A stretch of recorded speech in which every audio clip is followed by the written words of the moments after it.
C'est l'heure du tribunal de l'actualité sur les antennes de vos médias leaders, auditeurs et auditrices de la radio ATFM sur la fréquence 100.7, téléspectateurs et téléspectatrices de Twi TV au numéro 264 sur le bouquet Canal+ et sur la fréquence TNT du multiplex. Mesdames et messieurs, bonjour et bienvenue à la troisième audience du tribunal de l'actualité pour cette semaine. Vous le savez, comme à chaque audience, je suis accompagné par les juges au siège. Bonjour à vous, juge Bernard Bougma. Oui, bonjour, président Kaboré. Bonjour, madame, monsieur. Et vous serez rejoint d'un instant à l'autre par le juge Geoffroy Vaha. Et pour cette troisième convocation, le tribunal de l'actualité auditionne Sagado Nakanabo. Il est le secrétaire exécutif du réseau national de lutte anticorruption RENLAC. Avec lui, il sera question à cette audience du tribunal de la lutte contre la corruption annoncée pour cette année 2024 par le chef de l'État et aussi de l'affaire Charbon-Fin, notamment le règlement transactionnel conclu par l'État burkinabé. Bonjour et bienvenue à la barre du tribunal. Oui, merci. Bonjour, président Kaboré. Bonjour, juge Bougma. Bonjour. Merci au tribunal de l'actualité de nous recevoir. Merci à vous. Et sur ce, je déclare ouverte cette troisième audience du tribunal de l'actualité avec l'étape des propos.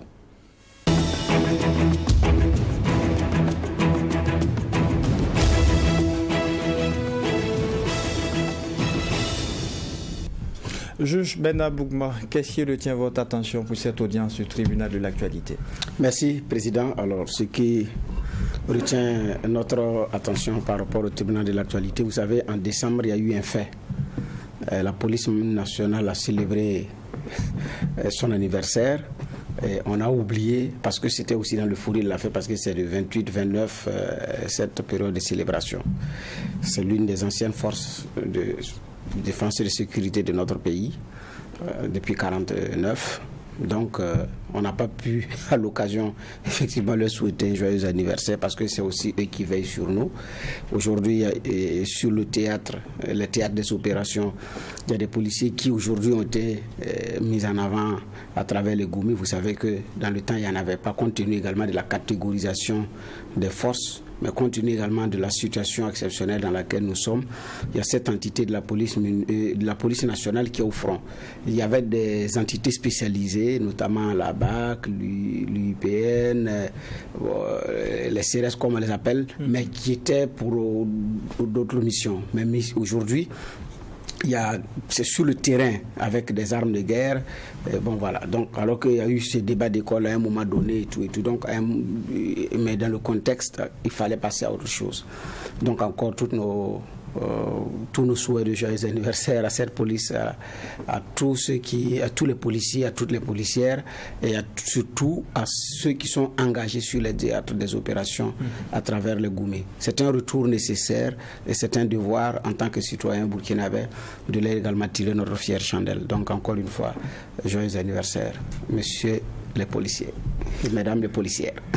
Juge Geoffroy Vaha, qu'est-ce qui retient votre attention pour cette troisième convocation? Oui, bonjour déjà président, bonjour juge Bougma, bonjour auditeurs et téléspectateurs.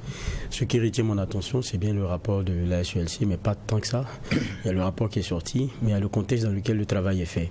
Ils l'ont dit de façon très claire, personne n'aime être audité, que ce soit le civil ou le militaire. Et concernant le militaire, quelquefois il faut se référer à la hiérarchie pour avoir certains documents et tout. C'est sûr que quand c'est le civil, vous savez un peu comment ça va se passer. Voilà. Mais je crois que dans le discours qu'on a eu, ça c'est une impression, c'est que je ne veux pas dire qu'on cajole, mais pour ce qui est de la partie militaire, parce que c'est très attendu aujourd'hui par les populations, j'ai l'impression qu'il y a un discours qui tend à dire que c'est pas forcément parce que c'est les militaires que c'est comme ça, même chez les civils, c'est aussi pareil. Non, on attend beaucoup de l'exemple sur ce point-là. Ça, moi je le dis de façon très claire, parce que si aujourd'hui on en est à demander aux populations de faire autant d'efforts, il faut qu'en face, on ait le gage de la transparence dans la gestion de l'effort qui est fait par les Burkinabés. Et ça ne se passe pas par des discours pour cajoler ou quoi que ce soit. S'il y a des problèmes, il faut les mettre sur la table. Et il ne faudrait pas qu'on se le... Bernard Bougma, plusieurs fois, on a abordé ici, on a parlé d'ordinateurs qui ont disparu, parce qu'on devrait faire des audits et tout. Il faut arrêter ça. Il faut arrêter ça. On ne peut pas être en train de mobiliser autant de milliards si on veut que ça continue et que le Burkinabé soit toujours porté vers l'effort. il faut accepter de montrer la transparence. Et ça, c'est important. La SULC a été créée. S'ils ont pour pouvoir regarder dans un certain nombre d'éléments, il n'y a pas de crainte à avoir. Parce que j'entends, même au niveau de la structure de contrôle, dire qu'ils comprennent parce que c'est vrai que certains ne veulent pas que certaines informations soient dans d'autres mains et tout. Non, vous êtes des structures de contrôle, vous êtes habilités à les regarder dedans. Celui qui doit être contrôlé doit le savoir et doit ouvrir ses livres. Il n'y a pas de débat là-dedans. Il n'y a pas à négocier. Sinon, si vous êtes en train de négocier dans le contrôle, moi je ne sais pas quel est le contrôle que vous faites. Donc je crois que là-dessus, il faut qu'on soit très clair. Et pour moi, il y a peut-être une partie du discours qui pour moi m'a pas trop convaincu. Moi, je tenais à le dire ici. Bernard même vu réagir d'ailleurs. Non, pas forcément dans le même registre. C'est la précision de joyeux anniversaire. J'ai oublié de dire que ce sont les 74 ans. Parce que dans mon rendu, je ne l'ai pas précisé. 74 ans. Donc c'est sûr que l'année prochaine, ça va faire 75 ans. Donc encore une fois, joyeux anniversaire.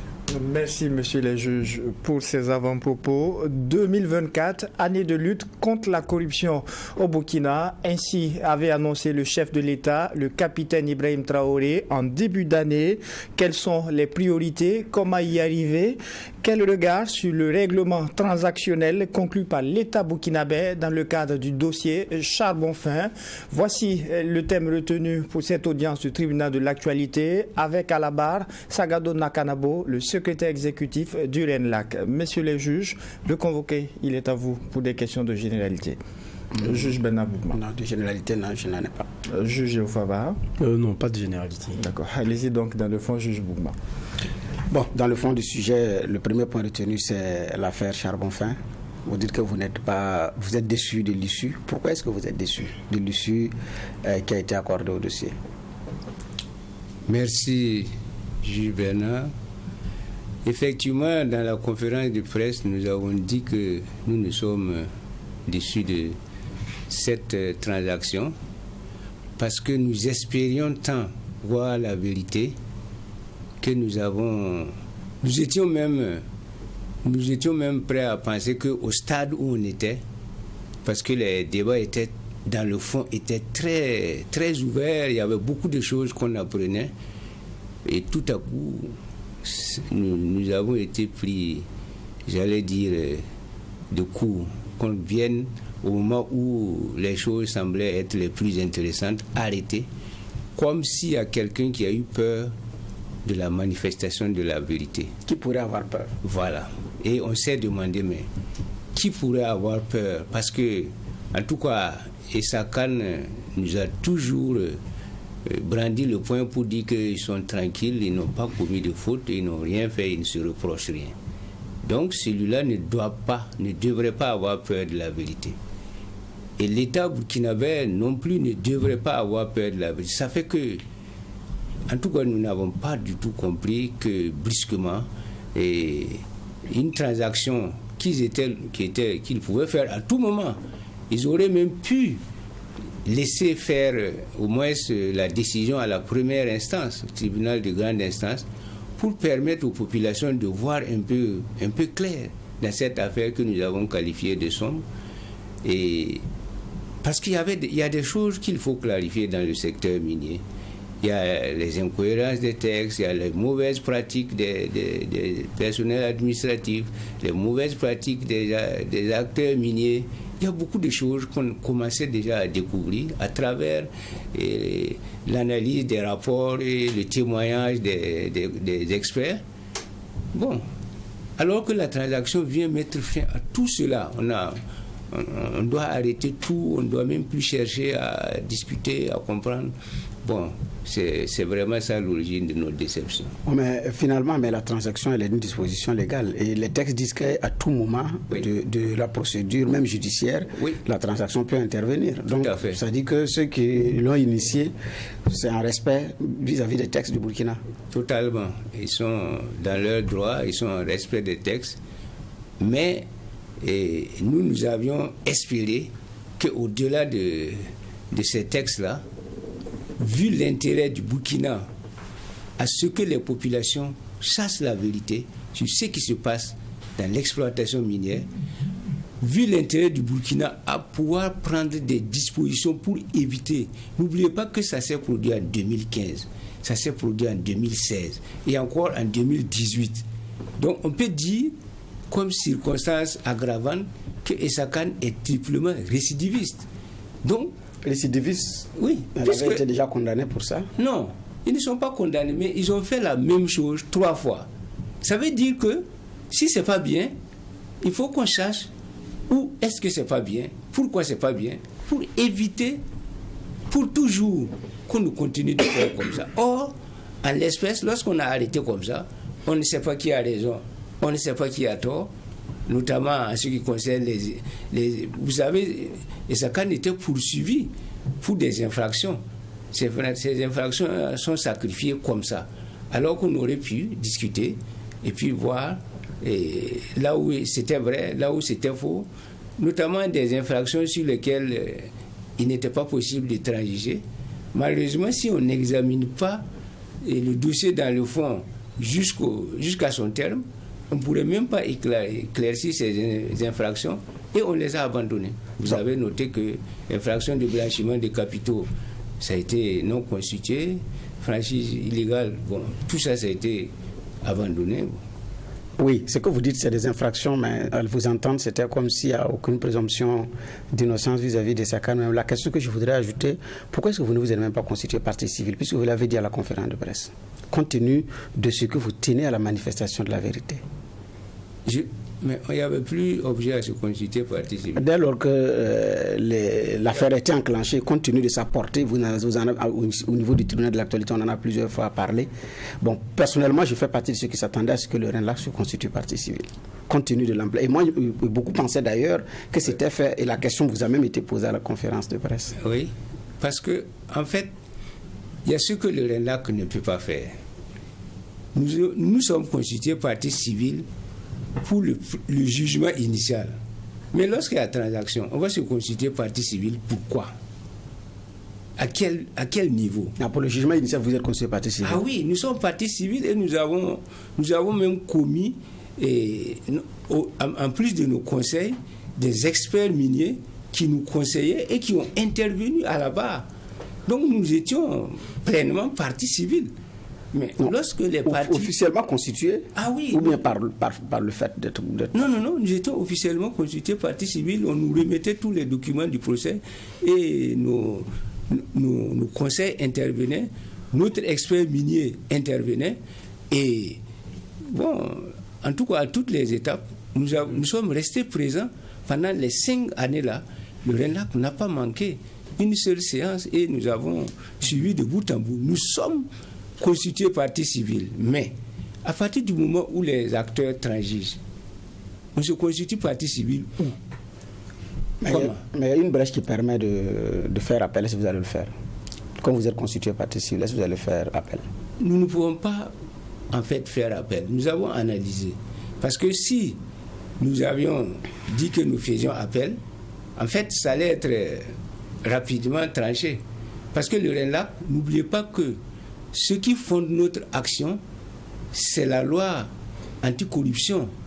Le RENLAC ne peut se constituer que lorsque les infractions visées sont des infractions de corruption ou de mauvaise gouvernance.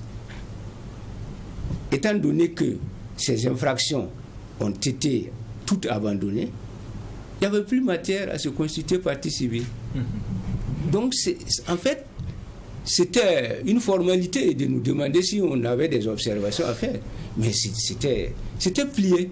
Si vous lisez la transaction était bien verrouillée. Il n'était plus possible de faire quoi que ce soit. Pourtant, je pense qu'il y a une disposition qui dit que les parties prenantes ont 15 jours pour faire appel. Mais ce sont ces parties qui disent qu'elles ne vont pas faire appel.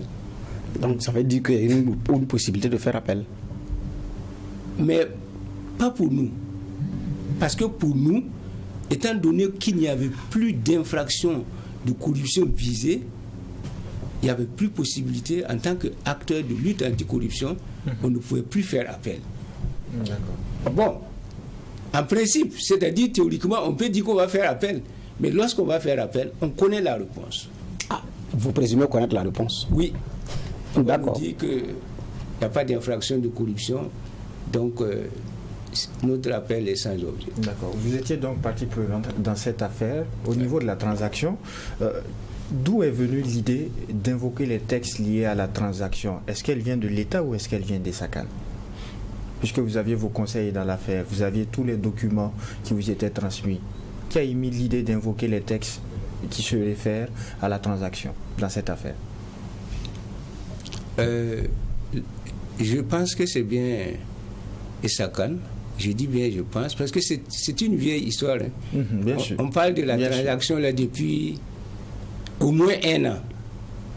Depuis au moins 1 an, nous avions été conviés à un atelier où il était question d'évaluer les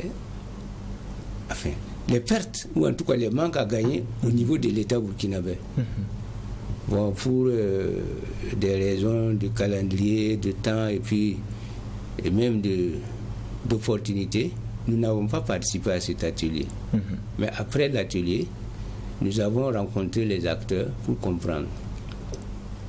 Au niveau du parquet, il a été très clairement signifié que bon, ce procès-là, ils ont peur que ça n'aboutisse. Donc si les acteurs veulent transiger, ils ne voient pas d'inconvénient. Et bon, la loi permettant de transiger, comme disait le juge Bernard Bougouma tout à l'heure, lorsque nous avons rencontré les autorités gouvernementales, ils ont dit clairement que SACAN leur a adressé un courrier pour demander à faire la transaction.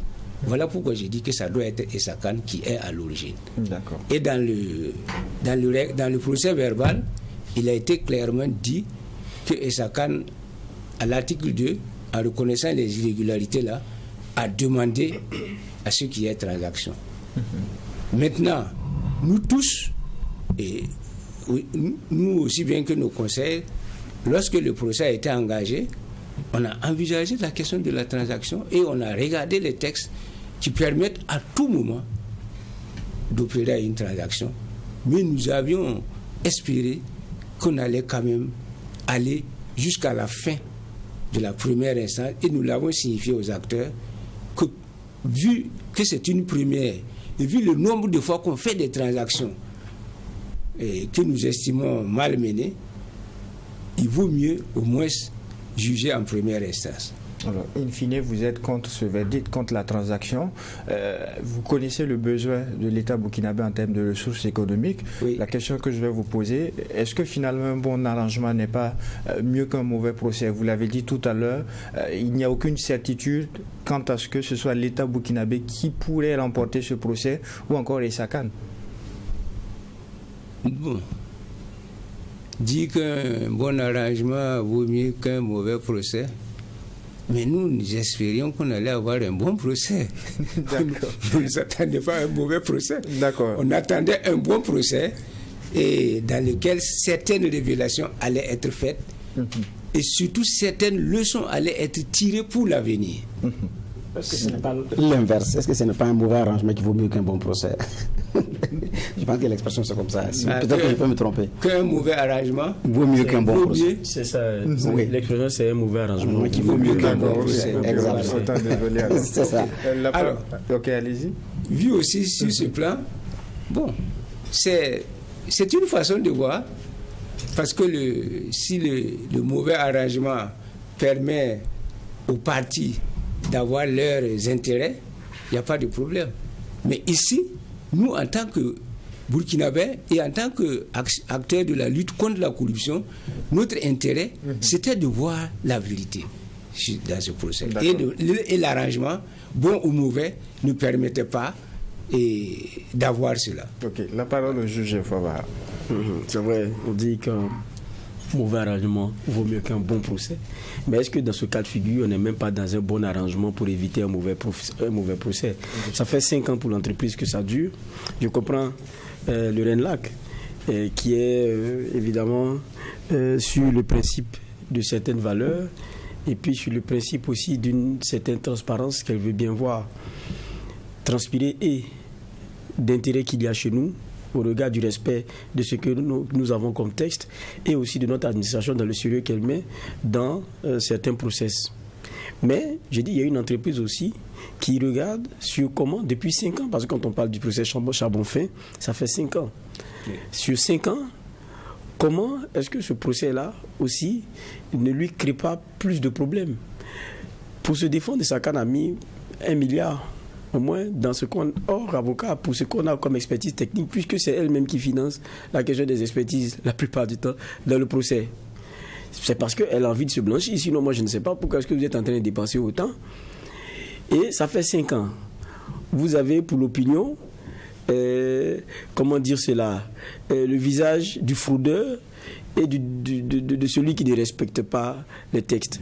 Et encore que la justice même qui est censée, c'est l'appareil qui est censé vous dire si ce que vous avez fait est bon ou c'est pas bon. Lui-même aussi, il a besoin de se mettre à jour parce qu'on a même l'impression au déroulé du procès et tout, qu'il y a des éléments même qu'on ne maîtrise pas vraiment parce que c'est très technique. Au fond, on sait combien? Un peu plus de 300 kg d'or. C'est ça. Un peu plus de 300 kg, c'est 7 milliards en gros. 30%, 4% des royalties, c'est un peu plus de 280 millions de francs CFA qui viennent à l'État burkinabé. Je pense qu'on dit 70% payés des exportations, les 30% après sur facture. Donc, tout ça, ça fait 5 ans. Une entreprise qui doit être cotée aussi en bourse doit jouer avec. Est-ce qu'il faut attendre? Même si je pense que j'ai raison, parce que vous et nous, peut-être nous, on est sur la question du code de l'honneur. L'entreprise, ce n'est pas l'honneur. L'honneur, c'est ce que nous pensons que nous devrions véhiculer pour les autres et ce que sont nos valeurs, ce que sont nos... voilà, ce qui est de notre ADN en termes de respect. Mais l'entreprise, c'est sa notoriété. Ce qu'elle vend, c'est sa notoriété. Elle a raison, elle n'a pas raison. C'est pas ça son problème. Elle a coté en bourse. La petite affaire au Burkina peut lui faire près des milliards et des milliards. Et ça fait 5 ans qu'il y a une étiquette qui est sur elle. Est-ce qu'il ne faut pas fermer et avancer? Et le problème, c'est, voilà des cargaisons qui sont saisies. Et au départ, on s'est dit quoi? Dès qu'on ouvre les cantines là, on aura des lingots d'or cachés dans le charbon. Et mais on est venu, c'est pas ça. Maintenant, c'est un débat sur les teneurs. Et on se retrouve même à une partie du procès où on dit la teneur qui est déclarée par la mine est même au-dessus de ce que l'expertise vient dire. Bon, est-ce qu'à la fin, il n'y avait pas aussi un État qui était un peu dans des difficultés quand on regarde tout ça? Parce qu'il y a beaucoup de choses qui s'entremêlent quand on regarde. Peut-être aussi une administration qui reconnaît aussi avoir peut-être dans le process failli. Parce que quand on regarde aussi, la douane est venue un peu pour appeler des propos tenus par un confrère, venu dédouaner un peu même Sakane dans la question de la procédure. Mais est-ce que l'entreprise, honnêtement, peut continuer, même si on dit que nous, on veut la transparence, peut continuer à regarder, se faire éclabousser si elle est propre, et puis regarder peut-être les effets sur le marché boursier, et puis se dire, non, c'est sur cette affaire, on va attendre. Et pour combien? Ça aussi, c'est une réalité. Est-ce que ça, vous ne comprenez pas un peu l'attitude? En tout cas, nous avons déjà entendu cet argumentaire, et au moins par Sakane, lorsqu'ils nous ont rencontrés, ils nous ont dit que vraiment, ils en avaient marre de traîner pendant 5 ans, alors que la vérité, ils ne pensent pas qu'on va la trouver, parce que pour eux, la vérité, c'est dans la cargaison. Or, et certains aussi nous ont dit non, des gens avaient dit qu'il y avait des lingots d'or, on a ouvert, on n'a pas vu les lingots. Bon. Donc, les gens commencent à douter. Mais initialement, et le dossier même s'appelle dossier charbon fin. Donc, normalement, ces conteneurs-là étaient censés ne contenir que du charbon fin. Le charbon est noir. Quand on a ouvert les conteneurs, ce n'était pas noir. Voilà.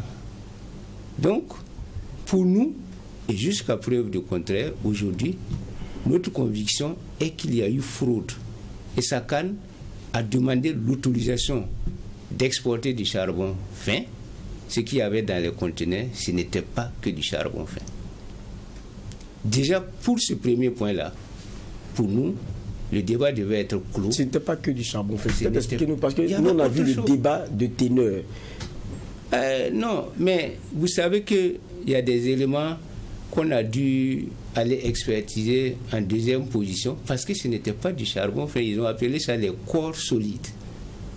Le charbon fin, c'est pas ça, le corps solide. Et la teneur de corps solide, c'était comment? Non, en fait, nous-mêmes, nous n'étions pas dans le débat des teneurs. Parce que les teneurs des deux experts se rejoignent à peu près. Le deuxième expert, un peu plus que le premier d'ailleurs, mais tous les deux sont quand même supérieurs aux teneurs déclarés par Issa Khan, contrairement à ce que le juge dit tout à l'heure. Parce que, prenons l'humidité seulement, la teneur en humidité déclarée par Issa Khan a été battue en brèche par tous les deux rapports d'expertise. Et on a passé des séances entières. Certains ont dit que la teneur en humidité n'avait aucune importance. Certains experts ont dit que ça a de l'importance. Bon. Mais lorsque Issa Khan se plaint de la durée du procès, ils sont très mal fondés. Parce que s'il y a bien quelqu'un qui est responsable du dilatoire qui fait que le procès n'avance pas, c'est les avocats de la défense. C'est eux qui ne veulent pas que le jugement se fasse. Moi, j'ai participé personnellement. Certains renvois, certaines demandes de renvoi, je trouvais ça vraiment, excusez-moi le terme, ridicule, parce que c'était juste uniquement pour perdre le temps. Oui, mais moi je pose une question. Donc c'est eux qui ont fait perdre le temps. Mais c'est bien Issa Khan qui payait les expertises, non? Oui. Mais c'est ce que je veux comprendre. Mais il suffit de ne pas payer si vous savez que... S'ils savent qu'ils ne veulent pas payer ces expertises-là, s'ils savent que ça leur coûte cher, mais qu'ils arrêtent de faire traîner le procès. Oui, mais c'est pourquoi ils sont arrivés à une transaction et vous n'êtes pas également satisfait. Non, revenons sur les corps solides. Oui. Les corps solides représentent, selon le rapport, la moins de 1% d'ailleurs. Oui, oui. Ce n'est pas beaucoup, c'est 32 kg de toute la cargaison. Tout à fait. Et même ce que vous dites, les teneurs, oui. Même les teneurs, ce que le juge va dire, c'est vrai. C'est un seul rapport et l'écart, c'est 10%. Selon en tout cas les rapports que nous on a pu consulter, si on se fie à ça, ce qu'il a dit, c'est bel et bien vrai. Oui. Mais maintenant, par rapport à la suite, bon, moi je veux également la suite. Parce que vous dites que vous n'avez pas la possibilité de constituer partie civile, et même si c'était le cas, vous ne voyez pas la nécessité parce que vous connaissez plus ou moins l'issue. Donc c'est même pas la peine. Mais après, il y a un comité qui a été mis en place pour suivre le traitement du charbon fin, avec des représentants de l'État, des organisations de la société civile, l'appareil judiciaire et tout. Et donc, est-ce que vous faites partie de ce comité de suivi pour le traitement de ce charbon fin qui va se faire aussi au Burkina Faso, à Kosoro, dans la nouvelle usine de traitement des déchets du Lord? Nous comptons en tout cas suivre le travail qui sera fait parce que... Mais est-ce que vous êtes dans le comité? Nous ne sommes pas dans le comité. Pourquoi? Parce que nous ne pensons pas que c'est à l'intérieur du comité qu'on peut bien suivre ce travail. Ah, mais là, pour une fois, moi, je ne vous comprends pas, M. Nakanabo. Parce que vous n'êtes pas content de l'issue d'un procès. La cargaison est mise à la disposition de l'État du Burkina, qui rassemble des entités, des personnes pour aller suivre pour le suivi du traitement, pour voir comment on appelle ça, ce qu'il y a dedans. L'or qui va être dégagé, ça va être combien, pour pouvoir rendre compte. Oui. Et vous dites que vous ne pensez pas que c'est de l'intérieur que vous pouvez... Tout à fait. Alors que, bon, comment vous allez suivre maintenant si vous n'êtes pas dedans? Si les acteurs veulent bien qu'on suive, toutes les méthodes que nous utilisons depuis lors pour suivre, ce n'est pas de l'intérieur. Mais la meilleure façon de suivre, c'est d'y être. En ce moment, vous siégez, vous voyez, vous pouvez... Ça, c'est un point de vue que moi, personnellement, je ne partage pas. Ah, vous changez les choses de l'extérieur? Non, ce n'est pas qu'on change, on suit. Comment vous pouvez suivre quelque chose de l'extérieur? Mais c'est plutôt comment vous préférez suivre de l'extérieur. Voilà, comment vous préférez suivre de l'extérieur et vous assurer que vous suivez bien. Tout ce que nous faisons jusqu'alors là, c'est de l'extérieur. En tant qu'organisation de la société civile, lorsqu'on nous demande de participer à une action à l'intérieur, nous savons que ce n'est pas forcément parce qu'on sera à l'intérieur qu'on va comprendre ce qui se passe. Je vois pour terminer sur le sujet, allez-y. Oui, mais quand on regarde, on a l'impression aussi avec le Renlac que ça veut dire qu'il y a eu fraude, mais quand on écoute tout ce qui s'est passé, c'est pour ça tout à l'heure, par exemple, moi j'ai parlé de la question de teneur. Bon, vous m'avez parlé de teneur en humidité. Bon, moi je pense que la teneur c'est or. C'est ce qui est le débat. C'est pas ça? Ce débat qu'on a mené au tribunal, c'est ces mêmes débats qui reviennent ici. Et l'inconvénient de n'avoir pas fait ce jugement, c'est de ne plus jamais savoir ce qui est la vérité dans ça. Maintenant, justement, peut-être que comme vous avez vos convictions, il y a un arrangement. Hein. Mais pour vous, ce qui est important aussi, c'est de savoir est-ce qu'on n'a pas été large? Est-ce que même notre administration n'a pas à revoir quelque chose? Mais justement, on parle de SACAN, mais il y a notre administration elle-même. Oui. Si il y a fraude, c'est qu'il y a quelqu'un qui a permis. Oui. Et vous savez au niveau de notre administration, oui. Okay. Parce que l'arrangement pourrait aussi permettre, si d'aventure, au fond, il y a quelque chose à voir, ça peut permettre de couvrir certains, on pourrait se dire. Oui, possible. Oui. Mais au niveau de l'administration, où est-ce qu'on a failli? Parce qu'on parle de SACAN, mais au niveau de l'administration, où est-ce qu'on a failli? Puisqu'il y a des agents du BIMIGEB et des agents du ministère qui sont impliqués dans la procédure et qui étaient d'ailleurs parmi les prévenus. Ils étaient parmi les prévenus, ces acteurs-là. Ceux qui doivent aller vérifier la pesée et souvent qui ne le font pas. D'accord? Ils certifient que la pesée est bonne alors qu'ils ne l'ont pas vérifiée. Ils certifient que les balances là ont été bien, j'allais dire, homologuées, alors que ce n'est pas le cas et ils n'en ont pas les preuves. Le procès commençait à révéler tout cela. Donc je pense qu'en tout cas il y a des acteurs publics qui ont failli, mais qu'on n'a pas, avec l'arrêt, on ne pourra plus mettre ça en évidence pour éviter que d'autres ne recommencent la même chose demain. C'est tout ça, ces manques à gagner là que nous déplorons. Ces acteurs-là, ces fonctionnaires de l'État burkinabé, censés veiller au grain, ils ont certainement failli. Mais n'oubliez pas que c'est grâce à des fonctionnaires aussi qu'on a eu le procès. N'oubliez pas que c'est une administration burkinabé qui a saisi et que le parquet a tenu mordicus en défiant le ministère. Le parquet a permis au procès d'avoir lieu et de continuer jusque-là. On peut dire que c'est grâce au parquet que l'État burkinabé gagne 9 milliards, et nous l'avons dit dans le rapport. Si le parquet avait servi servilement le ministère en son temps, le ministère, même le syndicat des douanes, tous ces gens avaient dit qu'il n'y avait aucune faute dans cette affaire-là. Justement, est-ce que si l'État avait son dossier si bétonné, c'est 9 milliards dont il allait se contenter? C'est ça qu'il faut se demander. Donc, dans le même procès, quand la douane est arrivée, je me rappelle du titre de l'Observateur par là, la douane des douanes et SACAN. Que sur le plan administratif, il n'y a pas de problème. Les experts du BIMIGEB, les acteurs du BIMIGEB également, c'était à peu près, pas forcément tranché comme ceux de la douane, mais c'est à peu près le même langage. Comme si, effectivement, sur les questions administratives, il n'y avait rien à se reprocher. Mais effectivement, l'inquiétude posée par juge Vaha, est-ce que si l'État pouvait gagner plus avec SACAN, quel intérêt il avait à accepter la transaction et avoir 9 milliards plus la cargaison alors qu'il pouvait gagner plus que tout ça? Voilà. Nous, en tout cas, est-ce que c'est sûrement la responsabilité de SACAN qu'il faut chercher à vérifier ici? Nous espérions qu'on allait non seulement avoir la vérité, et à cause de la vérité qu'on aurait eu, l'État allait avoir au moins une cinquantaine à une centaine de milliards selon les calculs que certains experts économistes et douaniers nous ont fait faire. 9 milliards, c'est trop petit dans cette affaire. Et des agents de l'État peuvent commettre des fautes, mais ils doivent être sanctionnés pour ces fautes. Il ne faut pas que l'État se prévale des fautes de certains agents pour abandonner ses intérêts d'État. Parce que ces agents qui ont commis ces fautes-là, ils n'ont pas bien fait leur travail. Donc, qu'est-ce que l'État gagne à les couvrir en l'espèce? Oui, mais qu'est-ce qu'un État a à gagner dans un procès? Oui. Et comment un État peut gagner beaucoup dans un procès si vous avez dit que l'évolution partait dans une bonne tendance? Parce que quand vous entendez, c'est comme si SACAN est déjà condamné, elle se reproche beaucoup, c'est pourquoi elle a voulu courir, négocier pour avoir la transaction, alors que l'État tenait également à ce qu'il y ait un procès. Comment un État peut gagner beaucoup dans un procès, accepte, prend 9 milliards que vous estimez très petit, plus la cargaison?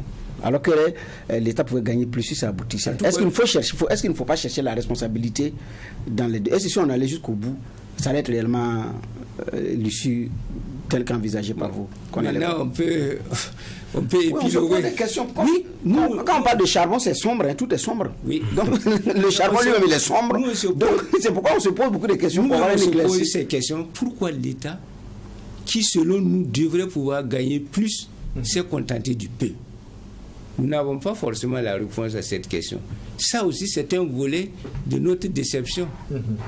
D'accord. Voilà. On est tout de même en train d'épiloguer. Il n'y a pas que l'affaire Charbon-Fin qui a été retenue pour cette convocation. Il est aussi question de lutte contre la corruption. Et le chef de l'État l'a dit tout net. 2023, la corruption a tout de même perduré. Et pour lui, 2024, c'est l'année de lutte contre la corruption. Pour vous, Sagado Nakanabo, quelles doivent être les priorités pour cette lutte-là? En attendant que nous soyons plus éclairés sur ce qui sera prévu au niveau étatique, au niveau du RENLAC, nous avons effectivement beaucoup de dossiers. Rien que les simples dénonciations que nous recevons, on est passé de la dizaine de dénonciations là à des centaines de dénonciations, et je me demande si l'année qui est passée là, on n'a pas franchi la barre du millier. Donc rien que le traitement de ces dénonciations-là, parce que quand même si les dénonciations évoluent comme ça peut peut-être dénoter d'une recrudescence de la corruption. Malheureusement, il y a eu une année où on n'a pas pu faire un rapport qui allait confirmer ou infirmer la tendance ascendante du phénomène. Bon, il y a Transparency International qui a publié son rapport pour dire qu'on a reculé d'un point. Bon, et nous, notre rapport aussi cette année, j'espère bien qu'il va sortir parce qu'on l'a bien engagé, il est dans le laboratoire, il va sortir, j'espère. Ça va nous conforter sur la position. Donc nous avons toute notre action initiale, la sensibilisation. Mais aussi, nous suivons d'énormes dossiers judiciaires. Là aussi, on a passé la barre des 100 dossiers judiciaires, des dossiers de corruption que nous suivons. Donc, nous avons d'énormes chantiers. Bien sûr, la concertation entre acteurs, nous, on a toujours mis un point d'honneur à dire que la lutte contre la corruption ne peut pas avancer si les acteurs de la lutte contre la corruption ne se comprennent pas. On a toujours aussi mis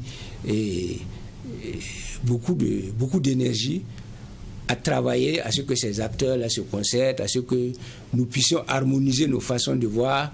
Bon, nous avons aussi des projets de loi que nous avons avancés, et la loi sur la protection des dénonciateurs et des lanceurs d'alerte. Et nous avons aussi la loi en révision sur les pôles éco-filles. Bon, ce sont en tout cas des chantiers, ils sont très nombreux que je peux citer au niveau du RENLAC. Et bien sûr, notre collaboration avec l'ASE-LC, parce que beaucoup de gens ne savent pas que sans l'ASE-LC, la plupart des lièvres que nous levons là ne seront pas rattrapés. Et nous et l'ASE-LC, nous en sommes tellement conscients que nous savons que l'état de la lutte contre la corruption est tributaire de l'état des rapports qu'il y a entre eux et nous si nous voulons réussir. Et nous travaillons aussi à soigner ces rapports-là. Et je me souviens bien, en septembre dernier, vous avez été reçu par le chef de l'État. Oui. Au sortir de l'audience, vous avez dit avoir reçu des informations qui vous permettaient d'aller dans le feu de l'action. Oui. Septembre à février, on est à près de 5 mois. Qu'est-ce que vous avez fait de ces informations, puisque vous avez promis que vous seriez dans le feu de l'action? En fait, bon, je ne sais pas si nous ne sommes pas dans le feu de l'action, mais nous avons estimé que nous sommes toujours dans le feu de l'action.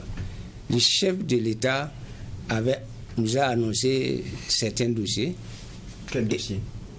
Par exemple, le dossier des officiers milliardaires auxquels nous avons tenu mordicus.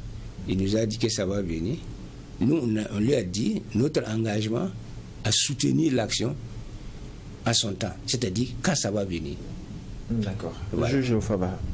Oui, c'est vrai qu'en avant-propos, je prenais je revenais un peu sur la conférence de presse de la SELC. Ils ont partagé le caractère excessif des gens au contrôle. Ça, c'est un élément auquel vous faites face. La question du contrôle, ça dit que le contrôle, c'est l'audit. Quand on vient regarder un peu dans ce qu'ils font, on a appris qu'on vous appelle pour savoir est-ce que. C'est-à-dire que c'est un sentiment partagé par le Burkinabé de façon générale. Oui, aujourd'hui, malgré la situation de guerre qui est un peu difficile, le fait que les langues continuent à être déliées sur la lutte contre la corruption est une preuve que les Burkinabés s'intéressent à la gestion de la chose publique. Et nous, en tout cas, on les y encourage parce que si, comme vous l'avez si bien dit, on met autant de milliards pour combattre la corruption et le terrorisme et on ne surveille pas l'utilisation de ces milliards, non seulement on risque de perdre ces milliards parce qu'on ne saura pas où c'est parti, mais on risque même de perdre la lutte contre le terrorisme, ce qui est plus grave. Donc je suis tout à fait d'accord avec cette analyse préliminaire qui a été faite. Et bon, la SELC, en publiant ses rapports, nous avons accueilli ça comme étant une bonne chose. Parce que ces rapports-là vont donner de la matière aux citoyens. Parce qu'il y a beaucoup de choses quand même qu'on va apprendre dans ces rapports. Nous, on n'a pas fini d'encore de les analyser. Mais leur simple production-là, pour nous, c'est une avancée. Parce qu'il y a des recommandations qui devraient permettre aux gens qui sont dans l'action déjà de corriger ce qu'ils font et qui est perçu comme une mauvaise chose. Maintenant, il y a des gens qui sont épinglés. Il faut que ça avance. Ils ont déposé des dossiers en justice. Il faut que ça avance. Il y a des fautes de gestion qui ont été identifiées. Peut-être que la Cour de compte aussi. Chacun va jouer sa partition pour que ces rapports-là puissent avoir un effet qui change la donne en matière de pratiques corruptives au niveau des services. Bon, beaucoup de gens se plaignaient depuis longtemps que l'audit de l'armée, ça ne vient pas. C'est venu. Est-ce que c'est satisfaisant? Ça, c'est une autre question. Est-ce que le RENLAC est satisfait? Bon, je ne peux pas répondre tout de suite parce que, comme je vous l'ai dit, nous n'avons pas fini d'analyser. D'accord. Et s'il y a une insatisfaction à manifester, ou une satisfaction, je pense qu'on le fera. Oui, et je dirais encore sur mon avant-propos, parce que j'ai dit, moi, j'ai eu une certaine lecture aussi du discours qui a été tenu par l'autorité elle-même sur, c'est vrai, le caractère des Burkinabés habituellement à être excessif au contrôle. Mais quand on parle de l'armée, je pense que Père son âme, Luc Marius Ibriga, qu'on a reçu ici, je parle sous le contrôle de Bernard, est revenu très clairement sur les difficultés souvent à contrôler l'armée. Mais aujourd'hui, le discours qu'on nous sait, c'est que c'est pas que l'armée, même le civil, c'est pareil. Est-ce que c'est pas la meilleure façon de couvrir le mauvais élève? Parce que moi, c'est cette impression que j'ai eue. Avant, c'était clairement dit qu'on a du mal à vous contrôler et on ne comprend pas pourquoi. Ce n'est pas normal parce qu'on est dans une situation d'insécurité. Vous êtes les premiers à montrer patte blanche. Aujourd'hui, on dit il ne faut pas penser que c'est l'armée seulement, tout le monde est comme ça. Est-ce que c'est un discours que l'autorité devrait porter? En tout cas, je suis d'accord avec vous que quand on fait ça comme ça peut ressembler à une sorte d'excuse qu'on fait pour les services qui évoquent le secret défense à tort pour ne pas rendre compte en fait. Ça peut être perçu comme ça, mais bon, je pense que ça peut être aussi juste une pédagogie pour on espère alors. Voilà, pour ne pas braquer les acteurs, parce que vous savez, si ils sont braqués, c'est difficile de contrôle. Mais le tout est de voir dans le fond du rapport. Est-ce que ce qui est dit là, est-ce que ça nous permet d'avancer malgré les difficultés? Mais dans le fond aussi, ce n'est pas faux de dire qu'il n'y a pas que les militaires qui n'aiment pas le contrôle. Toute l'administration burkinabé est dans une position de manque de redevabilité. Et je pense que c'est aussi par dépit, peut-être, que la SE dit cela, de constater que tous ceux qui devraient accepter très volontiers d'être audités ne sont pas tous volontaires. Ils ont tous quelque part quelque chose à se reprocher, mais on veut peut-être braquer trop les projecteurs sur l'armée. Peut-être c'est ça qu'ils ont voulu réfuter. J'ai dit peut-être parce que bon, je ne suis pas... Mais bon, dans tous les cas, voilà. il a dit que l'armée n'est pas aussi opaque que cela. C'est une décision de l'État. Oui, là, en tout cas, bon, comme nous, on n'a même pas les moyens de nous approcher de cela. Si eux, ils le disent, bon... La parole au juge Boukma. Oui, et quand on parle également de la lutte contre la corruption, ce sont les moyens mis pour le contrôle. La SELC, il y a un problème de ressources humaines. Il y a des gens qui sont recrutés et qui n'ont même pas encore été officiellement installés. 2022, 2023, oui. Voilà. Et donc, jusqu'à présent aussi, le contrôleur n'est pas remplacé. Alors que je pense que ça aussi, ça joue sur la question des ressources. Est-ce qu'aujourd'hui la situation s'est améliorée? C'est vrai que vous n'y travaillez pas, mais vous avez de très bons rapports. Tout à fait. Et d'ailleurs, c'est un dossier qui avance vite. Hein. Le recrutement du contrôleur, vous avez vu, ils ont publié les présélectionnés sur près d'une cinquantaine de candidats qui ont postulé. On a pu tamiser et puis il reste 12. Je pense que le comité qui s'occupe du... Mais ça a quand même traîné, hein? Oui, c'est une procédure qui est... Bon, je ne vais pas dire même que... Peut-être même on dirait que c'est prévu pour que ça traîne.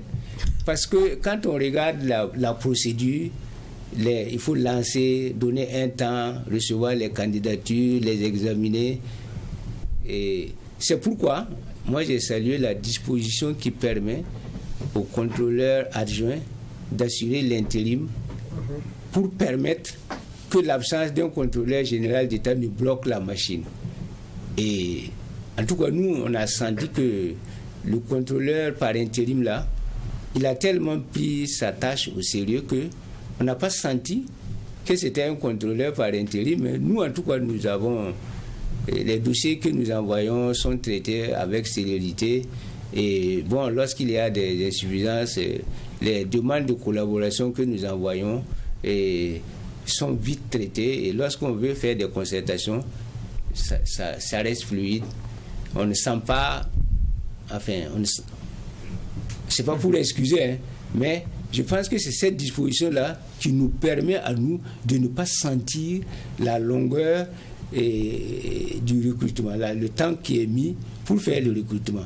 D'autre part, étant donné l'importance du contrôleur d'État, nous pensons que c'est important de prendre tout le temps qu'il faut pour ne pas faire un mauvais recrutement. Parce que si on fait un mauvais recrutement, on va traîner ça peut-être pour 5 ans, sauf si l'intéressé démissionne. Voilà. Non, c'était justement ma question. La minutie. Parce que la minutie ne devrait pas faire l'objet de débat. Parce que ce serait une catastrophe d'avoir un contrôleur général sur lequel on découvrirait des éléments. Oui. Ah, ça serait une catastrophe. Oui. Surtout quand on voit comment c'est fait pour bétonner, pour qu'il soit assez indépendant et qu'il ne subisse pas de pression. Oui. Je pense que ça allait être dommage quand même. Actuellement, même on a fait l'appel à dénonciation, notamment pour vous les journalistes. Si vous connaissez si vous avez des ardoises de certains qui sont sur la liste, c'est bien de le faire maintenant. C'est bon. Certains ont mis le projecteur sur l'ancien ministre qui est sur la liste. Vous parlez de quel ancien ministre? Ancien ministre de la Justice qui est dans la liste des 12, là, M. Bagoro, qui est sur la liste. Mais comme c'est une liste par ordre alphabétique, bon, c'est parce que c'est à cause de ces fonctions antérieures peut-être que les gens mettent les projecteurs, mais bon, je ne sais pas si ça a une certaine... si ça a un certain impact dans le recrutement, étant donné que je ne suis pas dans la commission, je ne sais pas. Alors, vous avez parlé tout à l'heure du cas du nouveau contrôleur pour son remplacement. Ça traîne depuis un certain nombre de temps. Des citoyens se posent la question, est-ce que les lenteurs administratives ne sont pas aussi une cause de la corruption qui gangrène notre administration? Oui, parce que souvent d'ailleurs... La lenteur peut être déjà une preuve de corruption, mais il faut voir ce qui motive cette lenteur. Ici, comme l'a dit le juge Geoffroy, il faut prendre son temps pour bien regarder. Et il faut donner aussi le temps aux citoyens pour opiner, pour dénoncer, pour donner les informations. Parce qu'on peut aussi se tromper et puis aller prendre quelqu'un qui n'est pas un acteur de la lutte contre la corruption pour mettre au devant de la lutte, et ce serait dommage. Donc la lenteur, si elle est, bon, je n'ai pas dit naturelle, si elle est justifiée, voilà. Si la lenteur est justifiée par la longueur de la procédure, par exemple, on dit que telle chose doit prendre 90 jours, telle chose doit prendre... Si c'est uniquement dû à ça, bon, on ne devrait pas se plaindre. Mais si la lenteur est artificielle et anormale, c'est que la lenteur cache la corruption. Ça, c'est vrai. Le juge Ben Abougma, de réaction. Alors, c'est ici que nous allons donc mettre un terme à cette troisième audience du tribunal de l'actualité pour cette semaine. Je rappelle que Sagado Nakanabo, secrétaire exécutif du réseau national de lutte anticorruption, était notre convoqué à la barre du tribunal. Avec lui, il a été question de la lutte contre la corruption annoncée par le chef de l'État pour cette année 2024 et aussi de l'affaire Charbon Fin, notamment le règlement transactionnel conclu par l'État burkinabé. Merci d'avoir répondu à la convocation, Sagado Nakanabo. Merci Président, merci Juge. C'était un plaisir pour moi de participer à ce débat. Merci à vous. Merci au juge Ben Abougma pour les angles de regard et d'analyse. Merci à vous, juge Geoffroy Vaha, pour les clés de lecture. Et merci à vous, auditeurs et téléspectateurs, et à l'ensemble de l'équipe technique à la télé comme à la radio Watt FM. Et n'oubliez pas, ici au tribunal de l'actualité, la rigueur d'une justice équitable s'applique sur tous les sujets enrôlés. Au revoir et à demain pour une autre convocation.